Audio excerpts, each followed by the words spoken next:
ఈ రోజున రాజమహేంద్రవరంలో ఒక చరిత్ర. సుమారుగా 25,000 మంది అక్క చెల్లెమ్మలకి వాళ్ళ రాజమహేంద్రవరంలో జగనన్న యొక్క సారథ్యంలో వారు ఇవాళ సుమారుగా 300 కోట్ల రూపాయలు విలువ చేసే స్థలాలని ఇవాళ వాళ్ళ రైతుల అకౌంట్స్లో డబ్బు వేయడం జరిగింది. మరి సుమారుగా 25,000 మంది కుటుంబాలకి, నిరుపేద కుటుంబాలకి సొంతిల్లు కల నెరవేరుస్తున్న రోజు. నిజంగా నేను ఎంపీగా గెలిచినప్పుడు కూడా నేను ఇంత ఆనందపడలా. ఇవాళ గడిచిన 4 రోజుల నుంచి కూడా ముఖ్యమంత్రి గారు క్యాంప్ ఆఫీస్ దగ్గరే ఉండి జగనన్నకి మొత్తం ఎక్స్ప్లెయిన్ చేయడం జరిగింది.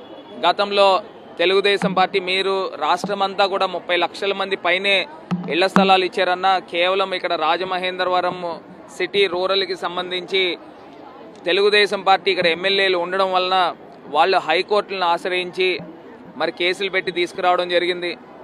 మరి దాని మూలాన సుమారుగా 25,000 మందికి ఇళ్ల స్థలాలు ఇవ్వలేని పక్షంలో మరి కొత్త స్థలాలు కొనాల్సిన అవసరము ఆవశ్యకత ఉంది అని వారికి ఎక్స్ప్లెయిన్ చేశాము. గతంలో కూడా వారి నోటీసులో ఉన్నప్పటికీ కూడా మరి ఇవాళ ఎలక్షన్స్ వస్తున్న తరుణంలో మరి ఏదో ఒక లోటు కింద అనిపిస్తూ ఉంది. ఇవాళ రాజమండ్రిలో నిరుపేదలకి ఇళ్ల స్థలాలు ఇవ్వలేకపోయామని అంటే నిజంగా ఎలక్షన్స్లో గెలుపోవటములు పక్కన పెట్టేసేయండి. ఇవాళ నిరుపేదలందరికీ కూడా జగనన్న కళ సొంతిల్లు కళ.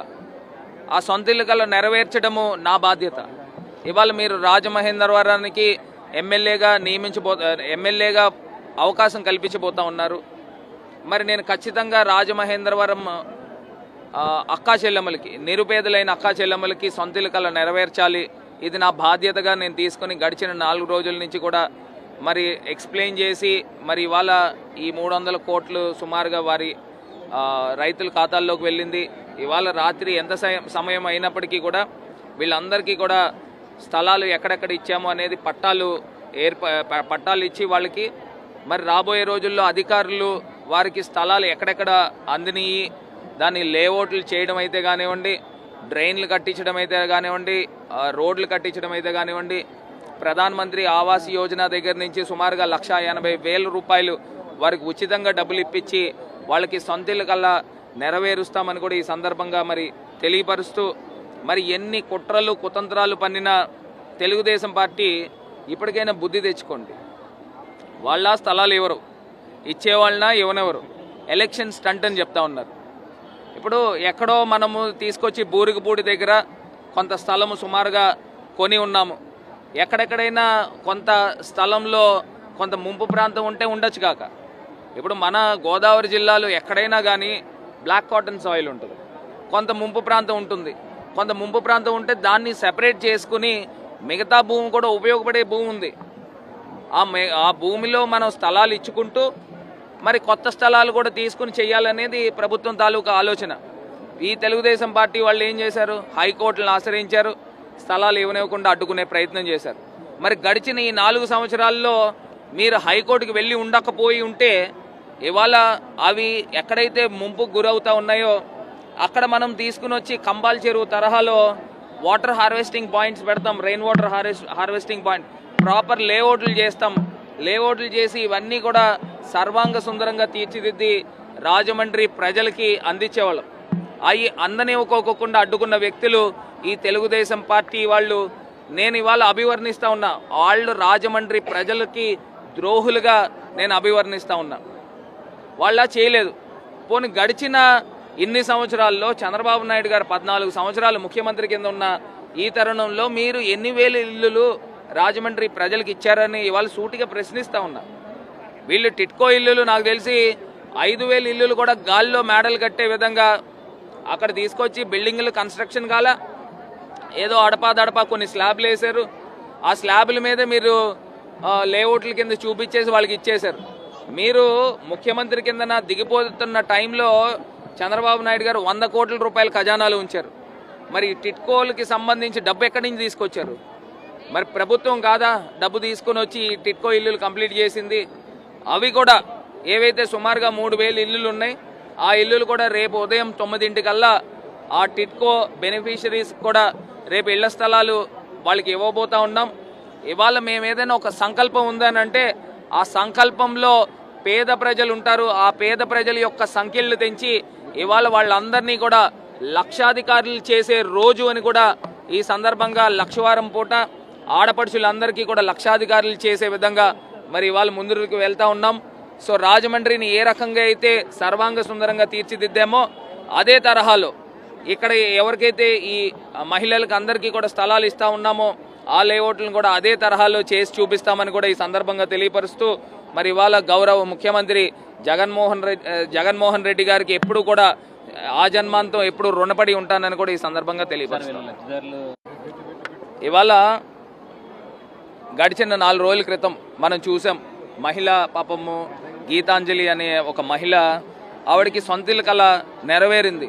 ఆమె చెప్తా ఉంది, నేను నెల 7,500 రూపాయలు అద్దె కట్టుకోవాలి, సుమారుగా 2,500 కరెంటు బిల్లు కానీ లేకపోతే వివిధ ఖర్చులు అవుతా ఉన్నాయి, 10,000 రూపాయలు నేను పక్కన పెడితే కానీ నాకు ఇల్లు గడవదు అని ఆమె ఆనందాన్ని వ్యక్తపరుస్తూ ఉంది. నేను దగ్గర 10-15 సంవత్సరాల నుంచి కూడా ఇళ్ల స్థలం పెట్టుకుంటుంటే జగనన్న ఇచ్చాడని చెప్పి ఆమె ఆనందం వ్యక్తపరుస్తూ ఉంటే ఈ తెలుగుదేశం పార్టీ సోషల్ మీడియా వాళ్ళు స్పాన్సర్డ్ ఆ లోకేష్ ఆఫీస్ నుంచే జరుగుతూ ఉంటాయంట. ఆ అమ్మాయిని ఎంత దుర్భాషలు ఆడాలో అంత దుర్భాషలు ఆడి ఆమెని ఎంత దారుణంగా చిత్రీకరించి ఆమెని బూతులు మాట్లాడి ఆమె చావుకి కారకులయ్యారు.